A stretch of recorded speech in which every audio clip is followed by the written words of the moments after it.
In this video, I want to go ahead and show you how you can put $10,000 to $20,000 in your bank account in the next 30 to 45 days. Now, keep in mind, I said 30 to 45 days. I didn't say tomorrow. I didn't say overnight. I didn't say easy. I didn't say magically. This is not a magic business. This is not a get-rich-quick scheme. This will not happen overnight. I've been doing this business model for the past 6 years, and it has brought me from a random teenager smoking, drinking, doing all the bullshit that teenagers do to what I would say is a successful entrepreneur that has everything he wants. You know, I have the apartment I want, I have the car I want, I'm able to take care of my family. And with this stuff that I'm about to show you in this video, you'll be able to do the same as long as you actually do it. You know, one thing is watching video after video after video, not doing anything about it. And one thing is taking a source of information, putting it to work and seeing if it works for yourself, right? I'm not saying 100% of everybody that's going to watch this video is going to see success, but the majority, if you do it word for word, you will see the result. It might not be 10K, it might be 5K, it might be 7K, it might be 20K, it might be more. But the reality is money like this is very achievable no matter how old you are, no matter how tech savvy you are, but as long as you're willing to put in the consistent efforts, this will be in your bank account in the next month to month and a half, as long as you do what I tell you to do. Let's get right into the video. This is who I used to be. I used to be a stupid teenager selling weed, doing all sorts of bad stuff. I was born in Dallas. With my first deal, I went about a Charger, so that kind of explains who I was at the time. But people changed, and I knew with this bank account that I have, which this is just a screenshot, but you can just assume that that was mine, I was fucking broke. And I was tired of being broke. I was tired of seeing my parents work so fucking hard for me to low-key throw away my life. You know, I was doing all the things that parents don't want you to do. I didn't want to go to school. I wasn't paying attention. I was never showing up on time. I wasn't having a dedicated path that I was following to be successful. I was saying I wanted to be successful. I was saying I wanted to do all these things and have all these things, but my actions weren't aligned with it. And there just came a point where I just decided, hey, I'm tired of everything that I'm doing and the results that I'm having, and I need to make a change, and I'm going to do it now. And obviously, following up 6 years later, this is kind of what my life looks like in a snapshot. You know, I have a McLaren now at the age of 20 years old, which is still sometimes surreal to me that this is my daily driver.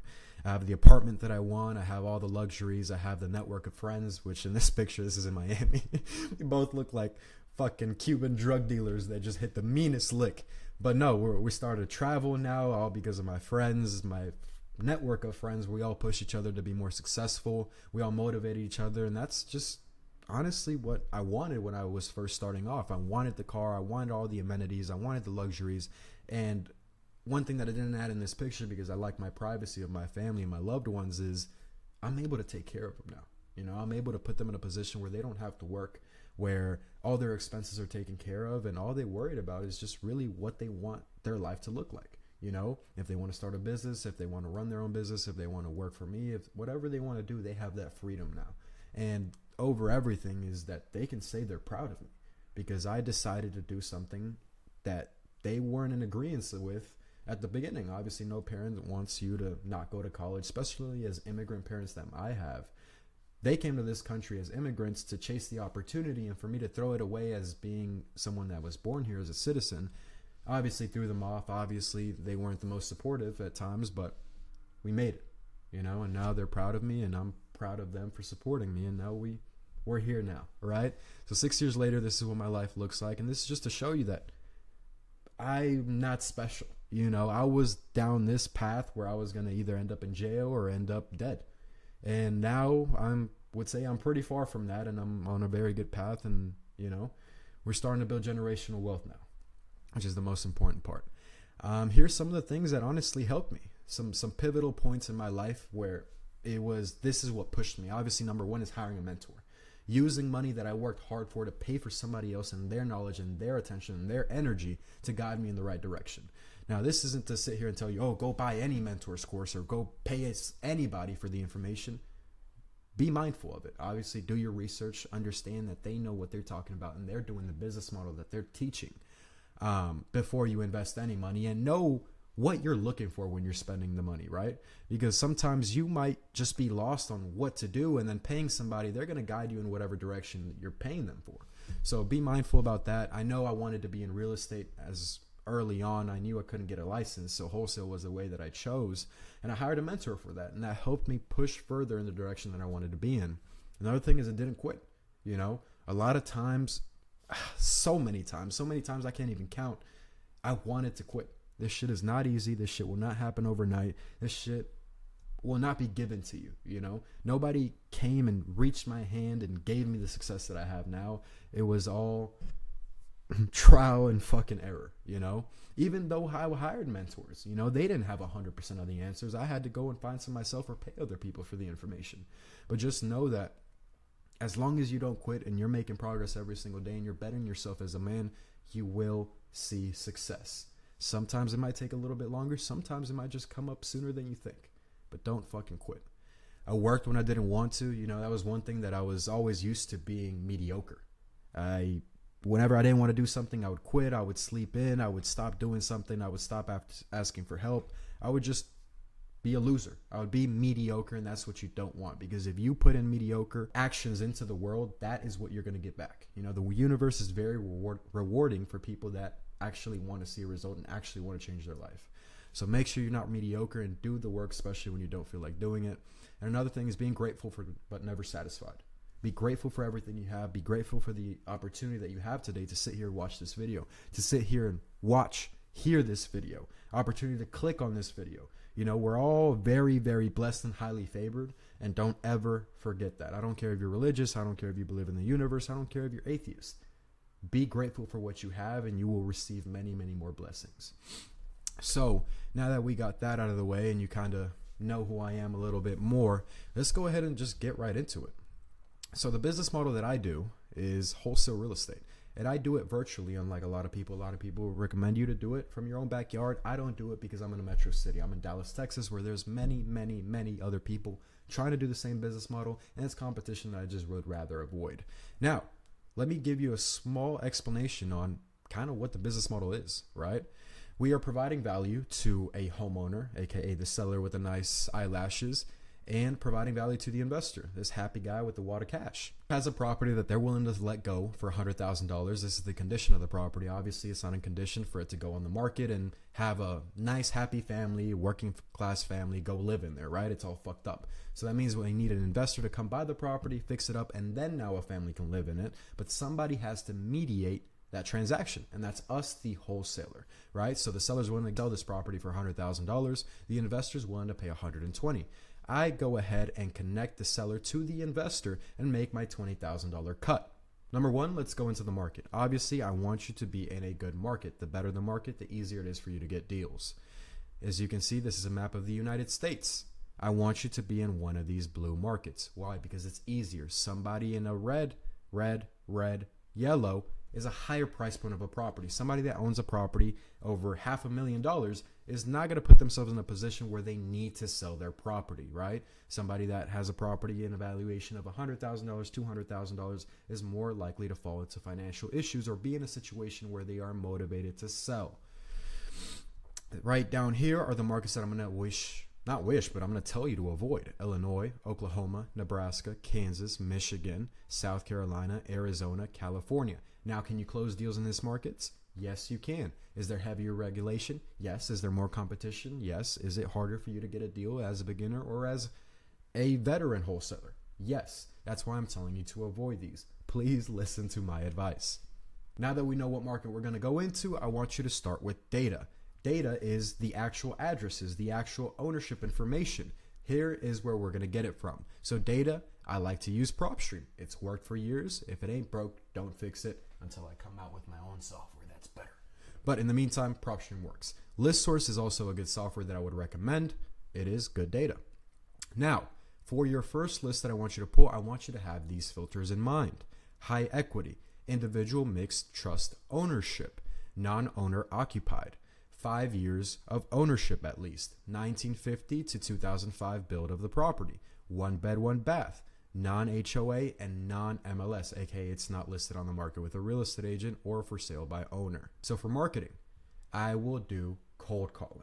That is the cheapest way to get deals under contract. It has worked for years and it will never stop working. Trust me on that.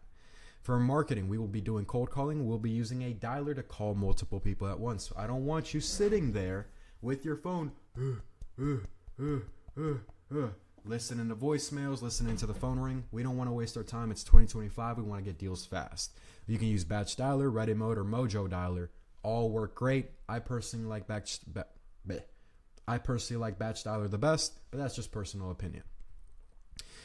For what we will be tracking when we are making calls, we are going to be tracking our KPIs as in contacts, leads, offers, and contracts. This right here, which you can take a screenshot of, will be the snapshot of what you need to get started making calls. Now, what will you say when you're on the phone matters a lot.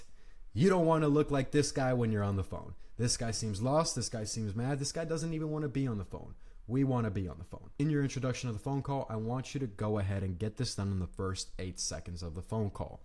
Who are you and why you're calling? Sounds something like this. Hey, Joe. Hey, Joe, this is Jay. I was giving you a call about Market Street. Just wanted to see if it was ever for sale. Right? Automatically. I know who he is. He knows who I am. He knows why I'm calling. And he knows I'm knowledgeable about what I'm calling about. I'm not just calling, asking him a question. Hey, do you own Market Street? I know he does. So I don't need to ask that question. Once you get the intro out of the way, the call will go 2 ways. Either they will say no or they will say yes. When they say no, I want you to go ahead and ask for a referral and stay credible. Say something like this. Hey, Joe, no worries. The reason I'm calling is because I want to buy more properties in the area in the coming month. Would you know anybody else that's interested in selling their property? Now, either they will say, hey, I actually do have another property I'm interested in selling, or hey, I know my cousin is looking to sell their property, or hey, my sister's looking to sell, or they will just tell you to fuck off, and that's completely fine. Now, let's see what will happen if they say yes. Now, we want to go ahead and transition directly onto the why and how. Why are they interested in selling? Get into the motivation on why they're entertaining the phone call, why they want an offer, why they're looking to get rid of their asset, right? A lot of people, when they start these conversations, they go directly into the property. That makes you seem like a salesman. You do not want to sound like a salesman. You want to sound like you're in their side. You want to help them out in their situation, especially if they're very, very motivated. You want to understand where they're coming from and how you can help them and what is the goal that they're trying to reach. Every single question that you will be asking will either qualify them or disqualify them. Do not be scared to ask questions where they will say no, where they will say, I'd rather keep the property, where they will say, I'd rather work with an agent, because that helps you not have them in your CRM as a lead when they're not going to be a lead. Now, throughout the conversation, I want you to build rapport. I want you to be known, because I don't want that phone call to end, and then when you do try to call them back, they only know you as the guy that's interested in their property, not the guy that they actually know by name.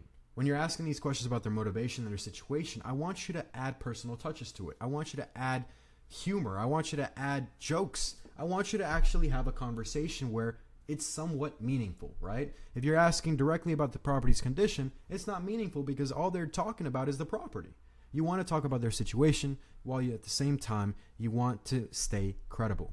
Once we establish credibility and we understand that they are motivated and ready to sell, then we can start talking about the property. What is the property's condition? What are the details? What hasn't been fixed? What has been fixed? What is the 1 to 10 scale on the property's condition? Once you have that out of the way, you want to go ahead and ask, what is the timeline in which they want to close on? How fast do they want to close? How slow do they want to close? What is their situation involved? Do they have tenants? Do they not have tenants? All this information matters on that first conversation, because if you don't have that information, running the numbers and making an offer is going to be way, way harder, and having a good understanding of their situation is key to making money in this business. Stop worrying about the condition of the property. Start worrying about the condition of this seller.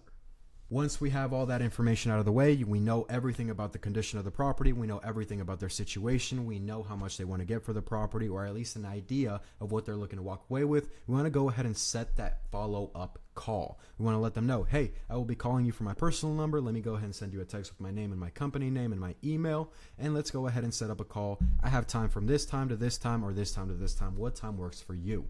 Now that they know what phone number we're calling from, what we're going to be going through on that second call, and what time it's going to happen, they have a higher chance of them picking up and following through with the sale of the property. Now that you have an idea on what to say on the phone, let me go ahead and give you a rundown of what not to say. And this is not just from the top of my head. This is actual feedback that I came up with while on a group call with my students, which I have every Wednesday and Saturday, where we go over calls and answer Q&A questions. Take a screenshot. These are things to avoid when you're on the phone. Now that you had a motivated seller on the phone, you got all the information needed. Now it's time to run numbers and come up with an offer. Here's going to be a table that you're going to use to calculate rehab, and these are the numbers that you will be using according to the price point to come up with your MAO, your maximum allowable offer. Take a screenshot of this. You're welcome.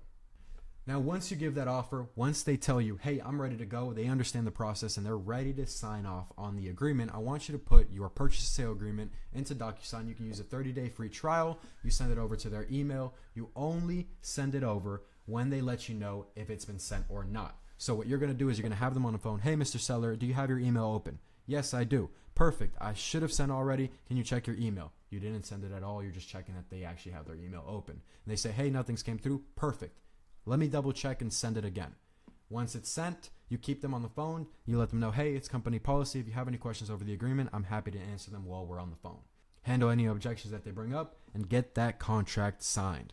Once you have that agreement signed, the moving steps forward are Google. What is the title company in that state? And you're going to ask these questions. Do you guys work with assignment of contracts? Do you guys work with blind HUDs? What is the title officer's email? I'll send over the purchase sale agreement shortly. Now, one thing is, let's say you're getting a contract signed at 7 p.m. All title companies are closed. What you can do is put on the original purchase sale agreement TBD on the title company line, to be determined. Any title company will take it when it says to be determined, but if it has some other title company's name on the purchase sale agreement, they're not going to take it. So put TBD if you don't have one confirmed already.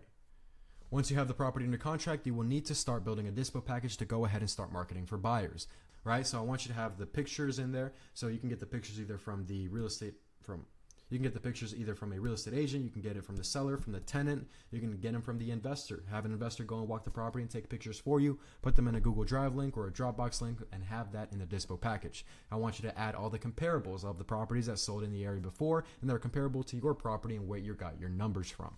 Then I want you to have the property details, obviously the bed bath count, the square footage. I want you to have the rehab. What do you think is going to be needing to be fixed on the property? I want you to have the profit from the investor, how much they're calculated to make. I want you to have your contact information for them to text you or call you. I want you to have the title companies that you're going to be using to close. I want you to have that on there, the closing timeline, and what is the access to the property. Is the property tenant occupied? Is the property on a lockbox? Do you need to have special showings? Do you need to have multiple showings at once? I want you to have all that all in the dispo package so they know it's clear. Now, once you build a dispo package, you obviously need to market to investors. Here's how you're going to find the investors. You can use Facebook. You can use Facebook Marketplace. You can use the Facebook Casper strategy that I have in my other videos. You can use a Craigslist post. You can use Zillow Realtors. You can do realtors, realtor.com realtors. You can just call realtors, ask them to see if anybody in the network is looking to buy more investment projects. You can pull a list of recently bought properties for cash through PropStream. You can pull a list of investors through InvestorBase, and all these will give you investors' phone numbers and contact information. And if they don't, you can just use True People Search and do it for free. Or you can just pull a list from PropStream and have that list be skip traced through a skip tracing provider, and then just call that list through your dialer, which I've done sometimes. Here are the do's and don'ts on how to speak with investors. Talk on the phone. Do not talk to them through Messenger. Do not talk to them through text. Try to get everybody on the phone and get a deeper understanding of where they're coming from and vet them. What are their investment goals? What properties have they worked in the past? What properties are they planning on working in the future? What type of financing are they using? How quickly can they close? What is normally the projects that they normally do, right? We want to have all this information before sending out our address that we worked so hard to get under contract for. So you want to vet them on the past deals and future ones. You want to go ahead and get them to walk the property before even submitting an offer or trying to negotiate. Do not negotiate with any buyers if they haven't walked the property. You want to proactively negotiate with them. Don't be a dickhead, but also protect your profits. And you want to have at least a $3,000 to $5,000 earnest money deposit when they sign that assignment agreement and have that sent over to the title company. Here are the don'ts. No option periods for buyers. They don't need an option period. The only person that needs an option period is a wholesaler. Next, no, they can't market it out themselves. You are the only person marketing it. Do not let somebody else market it for you, because then that gives it a bad look to all the investors in that area. No, you will not sub to the deal. Nope. They don't need the information about the seller. They're not the wholesaler. They're only interested in the numbers for the property, right? They don't need to know how much you have it for. They don't need to know how much you got under contract for. That doesn't matter. As long as the numbers make sense for them, that's all that matters. Don't let them put their fingers in your mouth. I don't want that. Nobody buys sight unseen. Have everybody that's interested in making an offer walk the property, please. No, you will not take less EMD. The EMD is there for a reason. You want skin in the game. You don't want anybody signing an assignment agreement and the day of closing comes and they don't show up. They ghost you. That's a waste of time. That's a bad relationship. No good. If they aren't willing to show you past deals, they will not get your property. So if somebody hasn't worked on deals before and they're trying to act like they're this big investor, cut them off. They're not a real investor. Here are the do's and don'ts. And now, I hope that helped. I really do, because that's a lot of information. Low-key A through Z. You don't need much else. But I know that was a lot of information. If you do want to get a mentor, I can help you, right? I don't do it for free. I don't do it for fun. I actually care about you guys. I have weekly group calls. I have one-on-one calls with all my students. I actually care about their results. I got David. He's a guy that joined a couple months ago. He actually got into, crazy story. He got into the program. He closed his first deal in I think a month. And then he was like, yo, bro, I'm thinking of buying this other course for free brand scaling or some other business model. I was like, bro, what are you talking about? You went from 0 to 100. You became profitable in the business. And now you want to start something new. Remember, guys, if you are going to do one thing, only do one thing. So I told David, I was like, bro, chill the fuck out. Do this. Trust me. This. And now he's about to close on his second deal for $20,000. He was over $35,000 in profit already. Just crazy. David's a cool guy. He's definitely a cool guy. I'm gonna make a video about him. But yeah, I got multiple guys in here just like him that watch my YouTube videos and decided, hey, I can do it myself, but I'd rather just have somebody right there with me holding my hand, because obviously I have more experience than a lot of you guys. So if that's something you're interested in, the link down below will be there. You can book a call with my team. And if it makes sense for the both of us, I want to see you inside. I want to see you succeed. If you're not looking for a mentor, you got all the information in here. I got plenty of YouTube videos showing you a lot of good information, a lot of how-to step-by-step shit that can help you make more money in your wholesale business. Happy 2025. I wish you guys the best, and I'll see y'all in the next video.